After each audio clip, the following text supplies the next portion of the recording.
Why hello there, and welcome to another tank review. I'm Corny Swiss, and today we're looking at the IS-2 Rank 4 Soviet heavy tank. And as with all reviews, if you want to see something in particular, there's timestamps below, go check them out. But if you want to stick around for the garage portion of this review, let's get started. So the IS-2 is an interesting tank in the sense that it's another step up from the KV-1 to the IS-1, now to the IS-2. The IS-1 was an interesting step forward because it featured a different armor layout. You had heavier frontal armor, still heavier side armor, but weaker rear armor, and still the same essential effective armor on the turret. The KV tanks, had the same frontal and side armor and very thick rear armor. So when Russian designers put the IS series of tanks together, the idea was let's chop off a little armor at the back because we don't plan on getting shot in the rear anyway. And let's put more armor on the front. Let's armor up the front of this thing and come up with a way to make the front armor as small as possible. So that the idea is that in essence there is less armor on the tank because it's more centralized on the front, so that the tank would essentially be faster and more maneuverable. So that's what kind of led to the IS-1, was a rethinking of how the armor was done. Now, what led to the IS-2 was German late war, well, not necessarily late war, but mid-war technological advances. It's definitely we come out with the T-34, they come out with a Panther and Tigers, we come out with IS series of tanks. Now, the IS-1 features an 85mm gun. The IS-2 that we have in the game, the first variant, because there are two, features a 122mm gun. And this IS-2 was basically an IS-1 with a new gun slapped on. It's the D25T 122mm cannon. And the gun is interesting because according to Russian proving ground tests, it was effective in the anti-tank role and extremely effective in the anti-personnel, anti-fortification role. According to German army data, it wasn't that effective against Panthers in particular, but it was still extremely effective in the bunker buster or anti-infantry role because of the effectiveness of the high explosive shells.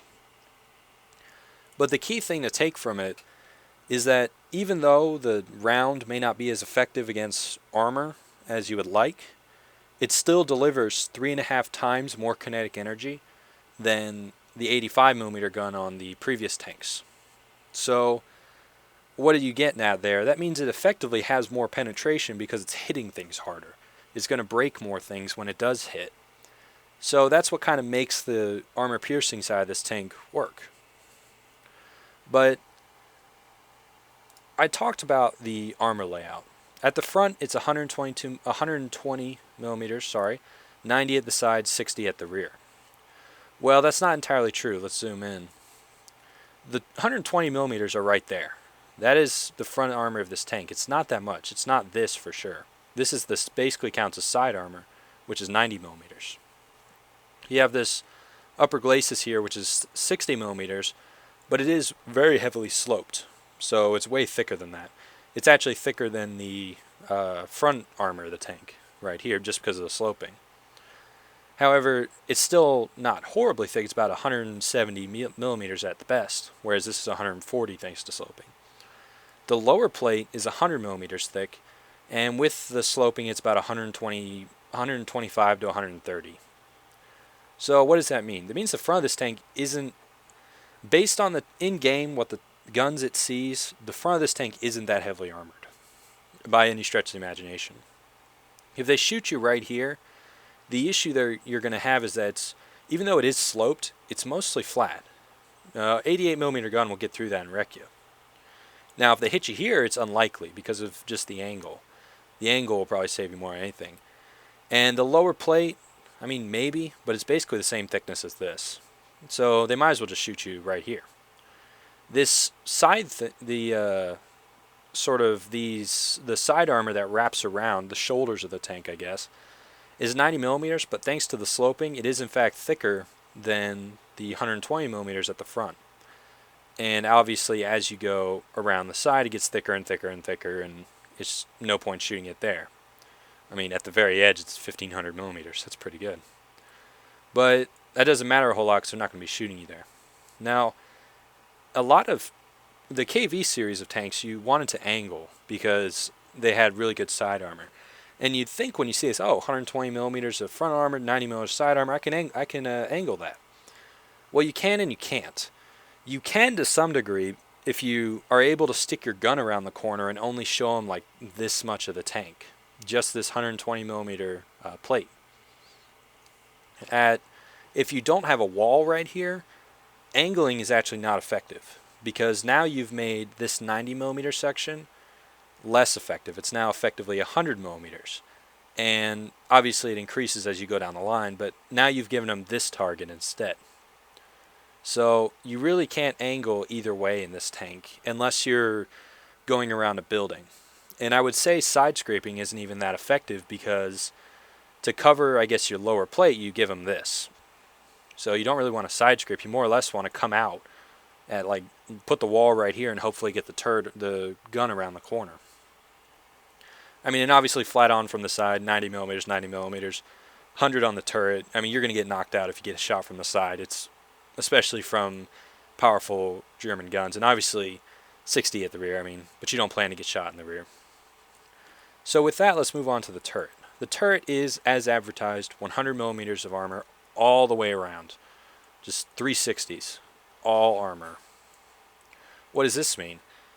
It means that honestly the turret is the least effectively armored part of the tank. You look at this front plate straight on is still 136 millimeters. The turret is 100. Maybe a little higher. As you go up, obviously it gets sharper. But right here on the turret, it's 100, which isn't good.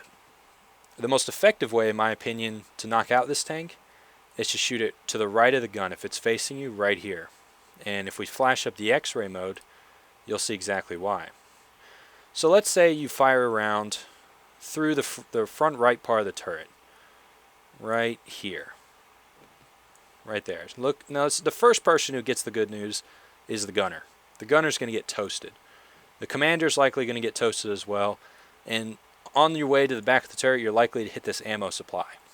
Not a good thing for the tank. It's either going to blow up in the middle of the tank and kill everyone, knock out everything, or it's going to hit this ammo and just explode. So shooting the front right part of the turret almost assures a disabling shot. Now obviously if you hit too far this way or too high, it'll just bounce. But the face of the turret is a good target. Even if you shoot him here, you're going to get the loader, and the shell's likely to explode in here and kill everyone anyway, or it might nick this ammo on the way out. But either way, the turret is the most effective place to shoot this tank, in my opinion. Now, the driver's kind of got a rough deal. Here's the driver. He obviously sits behind the little driver port. Fuel tank, fuel tank. So if the lower plate gets shot, if they shoot it in the middle, the driver dies, and the whole tank probably explodes because he's laying on a whole bunch of ammo. Alright. If they shoot to the right, they hit a fuel tank, driver dies in flames, and the tank is on fire, which is not good. Shoot to the left, same thing happens. Driver has a rough deal in this whole thing. But the point is that the front armor, I'm not sold on. Every once in a while you get lucky, but when you take a hit, you usually take damage. And that's generally not good. And being one shot in this tank is not uncommon because of mainly the turret.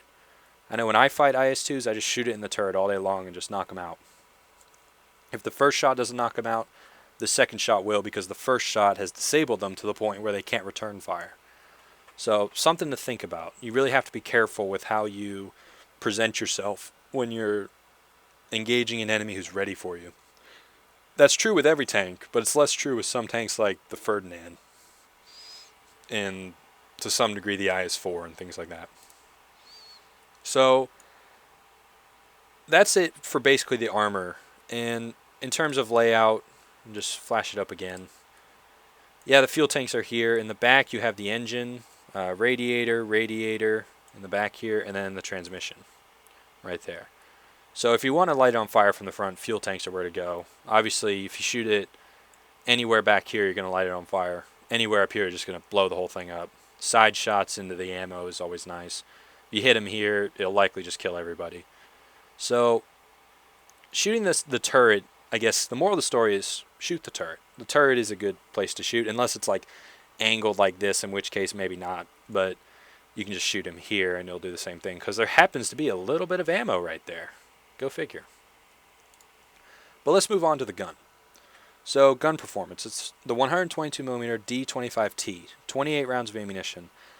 Now in game, that's not a problem. You won't run out of ammo. I have before, but it was on Kursk and it was a really long battle. In real life, that was an issue, but in the game, it's not. Rate of fire, with a decent crew, you can get below 26 seconds. I think stock it comes at 27.1, if I'm not mistaken.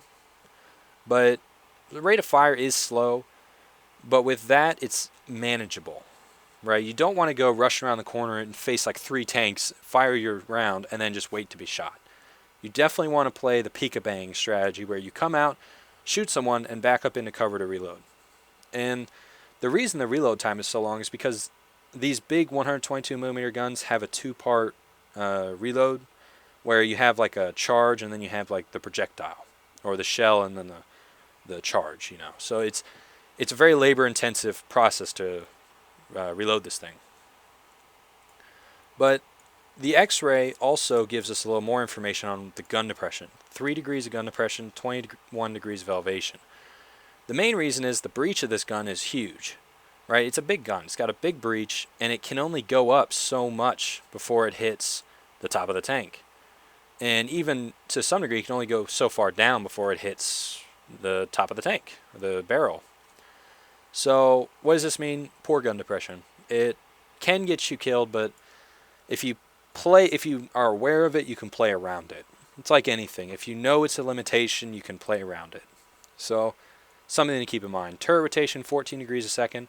Not bad, but not good. Wish it was faster, but you always wish your turret rotated a little faster. So let's talk about the ammunition. On the IS-2, and you can see I haven't actually elited mine. Still got a few things to get, but I have enough to give a reasonable opinion about this tank. You start off with this AP, which is the BR-471 armor-piercing round, armor-piercing high explosive shell. What does that mean? It means it penetrates the tank and then explodes, killing lots of people. The penetration values are pretty good.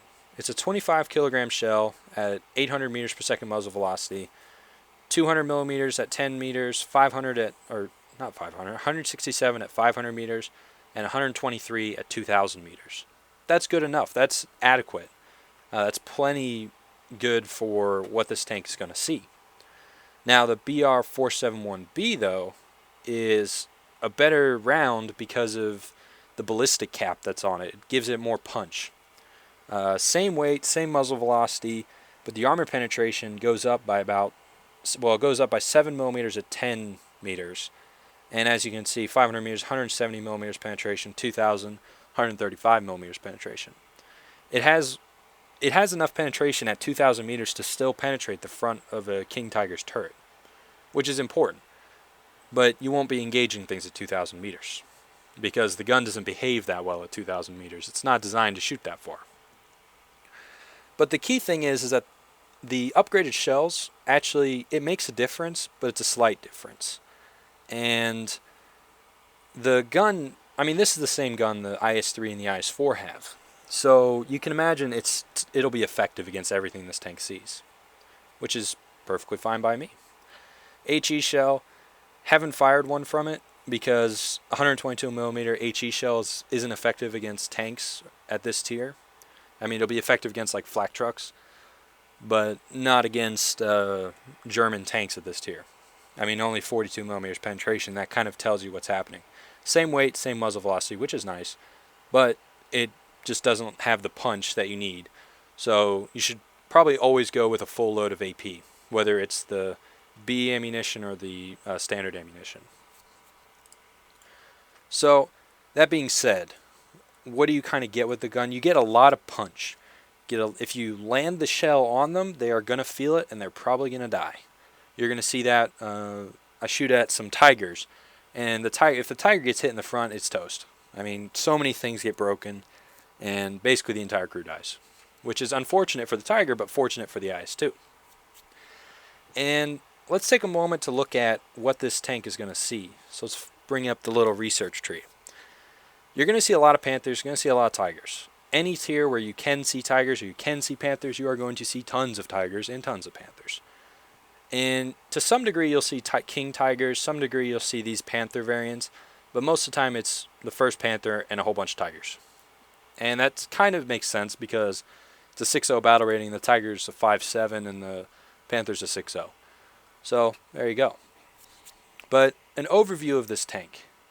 Well, wait, before we do the overview, let's talk about how heavy it is and the engine power and things like that. I almost missed that. It's a 44-ton machine, 520 horsepower, 2,200 RPM. What does that mean? In a straight line, this thing is pretty quick. The 38 kilometers per hour top speed, it can do that in a straight line. When you start turning, basically to turn, you lose all your speed really fast. Like some tanks, you can kind of pull it off, but no, this tank goes to a complete stop and then turns. It's very, you want to get this thing in a straight line and then just go. Now, that being said, it is quick. But you got to get it turned. So it's not like some of the German tanks where they take forever to get to their top speed. This tank is pretty quick. And in reverse, it's actually really quick. I think it's 17 kilometers per hour in reverse, which means you can pop around, shoot someone, and then back up really fast, which is nice. It kind of plays into the whole 25-second reload rate or reload time, because you can pop around, play peek-a-bang, and then get out of there, which is nice. I've actually run away from tanks around corners by just using superior reverse speed and them having to turn, and they just can't do it because they have to stop and turn and things like that. So that's what you're kind of getting when you get into that. But anyway, quick overview. So the armor, not all it's cracked up to be. Looks decent, but in terms of gameplay, if you get hit, you generally take damage, and if you generally take damage at this tier, you generally die. The turret is kind of weak for this tier. Every gun that this thing will see can penetrate the turret from close range, or like Panzer IV Gs and F2s, if you see those, I think you only see Gs, can get through this at close range, but all the Tigers, all the Panthers, they can get through this no problem. And the front of the tank as well. So the armor, not all that it's cracked up to be, mainly because you have some glaring weak spots. The right side of the turret, very weak. Even the left side of the turret is debatable. And the front is just generally not that good. And it doesn't lend itself to being angled because it makes this spot weaker. Right here. So that's all that being said, the gun is what this tank's all about. And the gun will just blast anything. And I think you're going to see that from the replays. So without further ado, let's watch those replays. So here we are on Ash River in the IS-2. This is a domination map in realistic game battle mode. And I'm moving along the southern part of the map with a whole bunch of friends. We got an SU-152, a KV-2, and assorted other tanks behind us. This team that I was on, I kind of liked because it seemed like everyone wanted to make a concerted effort to secure the southern ridge and then dominate the game from there. And I'm totally fine to do that. That sounds like a great idea to me. So me and this KV-2 are kind of working our way along this part of the map. This KV-2 is going to be pretty integral to our success over here. And because this is rank 4 and rank 3 German tanks, we're expecting a lot of Panthers, a lot of Tigers. And the Panthers aren't fast enough to really beat us to the A cap. So we're expecting to meet them up here somewhere. And it looks like someone rushed into the B cap. We'll have to deal with them later. The KV-2 knocks out a Panther, because that is what KV-2s are for. They're for spreading the good words of Joseph Stalin. There's another Panther down there that I'm concerned about, but I do notice a heavy tank, a Tiger, moving up over here, and I make the decision to back up, which actually kind of saves me a little bit. I don't know what that shell might have done to me. But I decide, you know what, he's reloading, I can turn and make my way over here to deal with the heavy tank that's flanking us. Because this tank is fairly quick, so it can react to changing battle conditions, like being flanked. I make sure to get my gun down, so I don't have to be, I'm not like rotating the turret and bringing the gun down to engage the target, but the Tiger's been knocked out by the Su-152 actually. Put a shot into the Panther's turret, and unfortunately it didn't just outright kill him, but he's going to get taken care of, because that's what you do to Panthers. You just take care of them. But I'm going to come down here. I know his gun handling has been severely compromised thanks to that first shell. So I just basically come down here, ram him, and then give him the good news. So there you go. Joseph Stalin has another follower in the Dead Panther. And all these little AI have spawned. I'm not that concerned by them. I know they're going to get cleaned up by the other members of the team probably. My gun takes forever to load, so I'm not concerned by these. I'd rather shoot players. But on my way I can feast on a couple. My goal here, you'll notice from the mini-map, is that the enemy has captured B and C. Well, I can go try and take B. I can drop down from this from the ridge and go to B. We now own the southern ridge, so I have fire support the whole way. So that's kind of be the move. And I'm actually going to meet up with a friendly medium tank along the way, and we're going to push it into the cap. Looking for just cleaning up some AI. You know, sometimes you just need to keep the AI population down. And we're absolutely demolishing these guys. We're feasting. So now it's time to negotiate the drop, which can always be a little tricky. When you're in heavier tanks, I guess over 30 tons, it's usually not that bad. But lighter tanks, mediums, some tank destroyers, you're really going to struggle. But also something to note that the gun depression of this tank is only 3 degrees. And it's mainly because of how the turret is laid out, and the cannon breech is so big that it can't really go down. It hits the top of the turret. But so that's a little unfortunate. But either way. So now I'm down on the field down here, and I'm going to make my way over to the most secure way I can to get up onto the cap.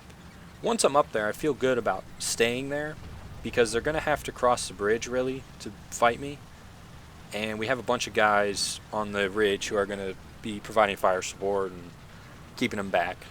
So if they come up, if I can kill one, and then our guys can pummel the other one or the other ones while I reload, that'll be good. Do have to be concerned though about tanks coming from behind me from sort of the northern spawn location, our northern spawn, because there are tanks spotted over there, which can be a very serious issue for me. But there is a medium tank lounging in this cap, so we're going to have to deal with him. It's the Panzer IV-G that I took a shot at from the ridge. Oh, and I'm mistaken. This isn't the game where the medium tank comes and helps me. But first shot lights him on fire, wrecked the interior part of his tank. Got all kinds of things broken. I do have a long reload, but I've wrecked him to the point where I don't feel that bad about advancing on his position. He just blows up anyway. So there you go. And now we're capping B. And I'm going to swerve around here because I'm looking for basically where the enemy are. I know that they'll be spotted if they're coming from the other way, but there is this Tiger over here. He might be an issue. He's going to get set on fire, but that doesn't mean he's dead. And Tigers need to die. But there he goes. I think he just got knocked out by the Su-85. good shot by him. It's tough to knock out a Tiger from range with an Su-85, so good shot by him. But now it's time to turn the tank around. The enemy are undoubtedly coming up on my position. We just capped B, which is nice. And I'm the only one in here, which is a little unfortunate. We do have a medium pulling up here, though. And actually, I come around this corner. It's a Panzer IV-G. I kind of make mincemeat of trying to kill this guy. The gun depression fails me multiple times. I should have just fired right there, but no, I wait for the gun, and then it's too high. But he is not penetrating me, so I'm not going to complain. Going to give the Panzer the F2 the good news, and the G gets knocked out by our buddies on the ridge, which is nice. So now I'm just going to sit here and reload, because that's what you do in this tank. You kill someone, then you reload. Unfortunate that the artillery got my tracks there, but that's one of the ranging shots, so it's unlikely the actual barrage is going to hit me now, which is nice. And we have a friendly neighborhood Tiger coming up here, because at this point it looks really bad for them, and we knock out the Tiger, no problem. But we own A very securely, and we own B pretty securely now. So this is basically going to spell the end of the game for them. And, oh, it's not a medium tank. Sorry, it's an Su-85. Maybe he was the guy who knocked out that Tiger. But either way, me and this guy, we're just going to move forward, feast on some AI, and win the game. And this is something that irritates me, is how when it wants to reload you after you repair, you should get an option to say, no, I just want the repair. Because I don't want to sit there putting new shells in the tank. I have plenty of shells, actually. Just give that Panzer IIIL the good news. Killed basically everyone in this tank, which is nice. But not a whole lot's going to happen from here on out. I'm just going to move along, kill some AI, and we're going to win the game. So let's move on to the next replay. So here we are on a simulator replay on Poland. And I'm driving the IS-2, obviously. And this is the game I mentioned before, where basically the enemy are going to be preoccupied shooting at our medium tanks. And I'm just going to sit in my little spot and pummel away at these heavy tanks and give them the good news via 122 millimeters of Soviet communism. But anyway, this is another game where I was still trying to figure out what is the goal on Poland? What are you really trying to accomplish by moving to where you are? And what I mean by that is, I'm in a heavy tank, so that makes me want to go to the city, because I have this big powerful gun, and I can probably just blast whatever I come across. And there are a lot of players in this game, that's for sure. However, I've come to realize that the city really favors quicker tanks, more maneuverable tanks, because they can turn and react better. Especially tanks with either fast turrets or fast rate of fire. This tank doesn't have either of those. So what does that mean for me? Well, it basically means that I kind of want to get to the edge of the city, because I want to confirm that there's no one in the city, but then I also want to be able to engage targets outside the city and provide fire support for our mediums who are going to want to be flanking and blitzing the enemy. And I'm going to find a nice spot to do that right up here. Basically on the edge of the town. Not going to go in the town, because we actually already have a medium blitzing through the town, which is perfectly fine by me. He's confirming that no one's there. And we've actually spotted a majority, we're going to spot a lot of the enemy team out in that field. They're basically making a beeline to flank our position here. And I think right here I'm actually just going to YOLO a shot based on a muzzle flash from enemy tanks. And I curve it over the top of the hill, landed on his tank. That was lucky though. That won't happen often, but nailed him either way. That Hetzer got the good news.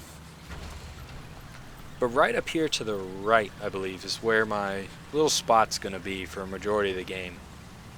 Yep, right up here to the right, next to all these little houses.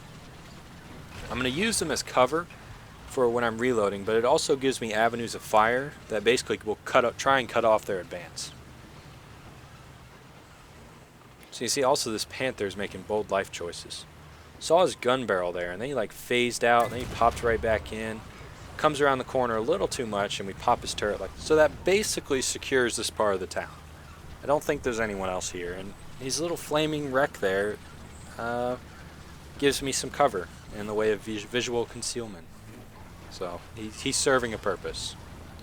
Now you can see on the mini-map there's all kinds of things lit up in front of me. All kinds of enemy tanks. And I'm looking for a decent avenue to engage them, especially the two heavy tanks that are right over here.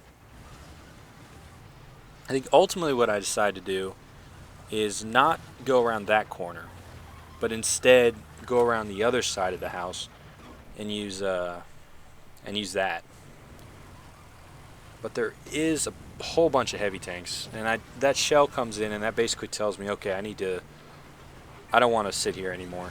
I'd rather back up and use these little houses as cover. So I'm going to go around on the right side of the houses and then use that basically to make it so only a couple tanks can shoot at me. I'd rather only have one shoot at me. But those tanks off in the field to the right of me are going to be an issue regardless. And there's a heavy tank that I'm going to fire at through the fence. And it actually didn't do anything. I think the fence caused some problems there. Also, the shell might have been low. But I'm backing up, and I'm realistically backing up a little too far here. I should be basically right on this house. But I'm still concerned about those tanks off to my right. And they're actually going to be an issue, and we're going to run into them later. But I have blasted away this fence now, which means I can poke around here, find the three heavy tanks, in fact, down over here, and start working them over, get me some kills. So there we go, we knocked out a tiger. And there are a lot of tigers in this game. Matter of fact, I'd say a vast majority are tigers. Of the team, probably 75% of them were tigers. Which is not bad for the IS-2, but it is annoying because their gun handles a little better at range, and they have just better range fighting characteristics. Better rate of fire, things like that. So I pop out because I'm loaded, and I go for this tiger who must have seen me and abruptly swerved and then gave me the whole front of his tank to shoot. So there's another tiger knocked out. And it's always really nice shooting tigers because you just see so many of them. And sometimes, everyone just feels like big game hunting once in a while. And that's what we kind of did in this battle. And also people just spam tigers, and it gets annoying after a while. Because, like I said in previous videos, if you can see a tiger, you will see a tiger. So I think either that tiger got knocked out, or my shell went over him. But more likely he was knocked out. But a shell could have also gone over him. I'm not entirely sure. Now at this point I'm really considering, what do we do about these tanks over here? It's becoming an issue because they're basically just killing that entire flank of our team. Oh, and he is still alive. But not anymore. But notice how all these shells, I think, are connecting with obviously the front of his tank, but they're killing basically his entire crew every time. And that's kind of what you get with this shell. It's a big, powerful shell that's just going to penetrate the enemy tank and then blow up inside it, cause some serious damage. And here I'm trying to guesstimate where they are and just send a shell. If nothing more than to potentially hit them, but I don't really stand a chance. I can't see him. And this is definitely a line of sight machine, just like just about every tank, really. But some tanks aren't, like the KV-2.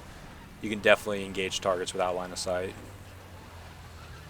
But I did notice that there is an enemy blitzing along the field here. And actually, he's going to fire, I believe, on the move. Or no, he was stationary. But it bounced at the side of my turret, and I put one right through his face. Many faces were wrecked during the course of this replay. But we're coming across a crossroads here. Those tigers are just wrecking our team. They've knocked out tons of our tanks. And until they're eliminated, we really can't do anything. So I keep sending shells over that way, hoping one of them hits. Because if I have to advance on them, I'm gonna lose. And at the time I was thinking, yeah, I might be able to do it. But then looking back on it, no, there was no chance. I was gonna lose for sure. Whenever you advance on a tank in a either prepared position or a position where they have known ranges and the ability to engage you as you're coming in, it's always a bold life choice.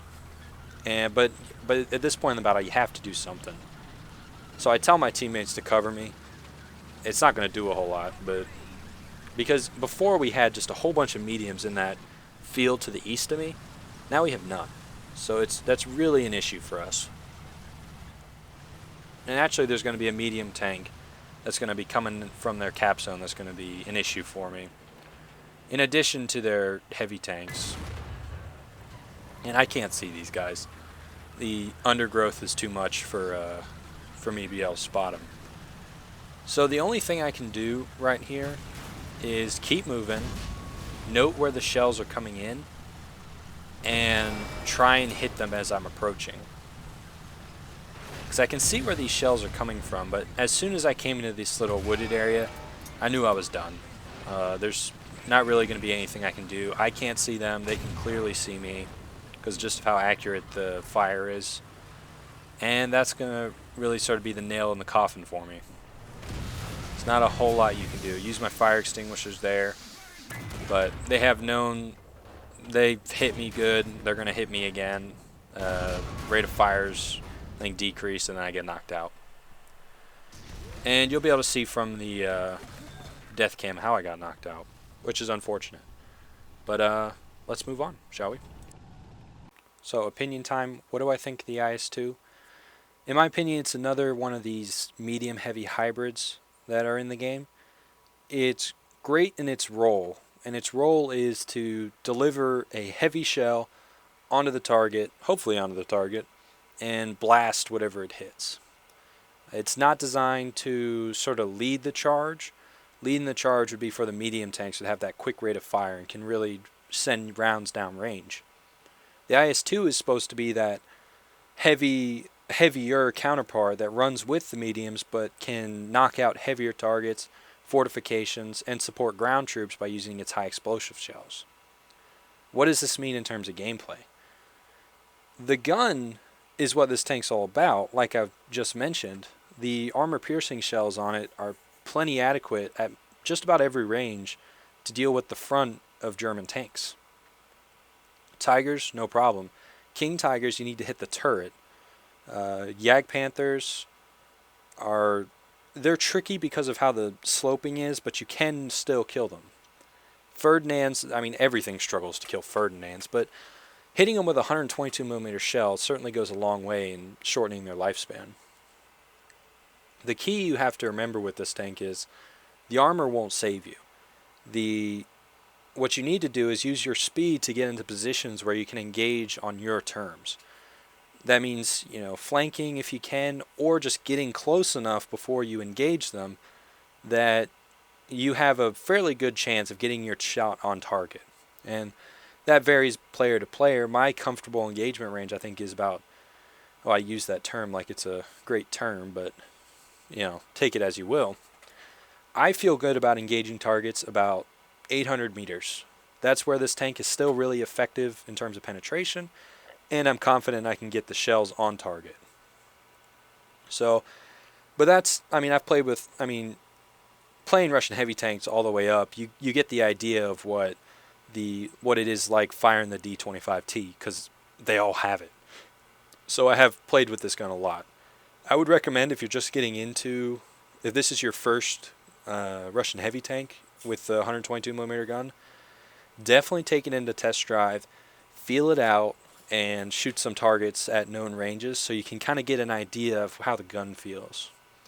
I would recommend doing it in either realistic or simulator, obviously, because arcade you have the help. But if you're really struggling, go into arcade and see how it is, see what the range is, get an idea of what it looks like, if that makes any sense. Because with the rate of fire being pretty slow, about a little under 2 rounds a minute, or a little over 2 rounds a minute. You really have to get those shells on target to really be effective. It's one of those tanks where it's the IS-2s and the 122mm guns and the 152mm guns generally don't lead the team in terms of kills and things like that, but the kills they get are very satisfying for a reason, because you hit that tank and it just explodes. 100mm guns do kind of the same thing, but they also have much better rate of fire and can really keep the rounds going down range. So with that sort of concludes this review. In case my opinion wasn't obvious, I think it's a good tank. I definitely think the gun is really good. It's perfectly adequate to deal with what it faces, but you're very much so on a one-for-one basis. If they shoot you, you're probably going to die. If you shoot them, they're probably going to die. So it's just all about getting that first shot. So, yeah. If you have any questions, comments, concerns, put them in the comments section. I'll be more than happy to get to them, either me or my brother. And, yeah, hope you enjoyed. I've been Corny Swiss, and I'll see you next time.